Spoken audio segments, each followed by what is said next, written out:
Healing doesn't mean the damage never existed. It means the damage no longer controls our lives. Greetings everyone. My name is Kriti and today's address is about healing and recovering from wounds that are physical, psychological, and even emotional. As human beings, we are all prone to being wounded. Now, for most of us, these wounds are mostly physical. Physical injuries are the easiest to recover from. Our body has a tremendous capacity to recover from physical wounds.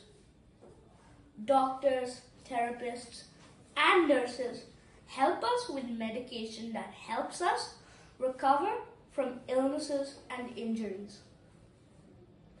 Wounds, however, are not just physical. Worse than physical wounds are the mental and emotional wounds that can leave us scarred for life. Often, a tragic and traumatic experience in life leaves us with painful memories. The physical wounds may heal faster, but the heart takes a long time to recover from setbacks and grief. And that's where healing becomes so essential. If we do not heal, we will never be able to look past the unfortunate, painful experiences of life. Life isn't easy, and each one of us goes through difficult phases. However, compassion for others and showing solidarity with others really goes a long way in helping people deal with setbacks of life. It also makes our society better, more peaceful, and united. Healing takes courage, and we all have courage, even if we have to dig a little deeper to find it.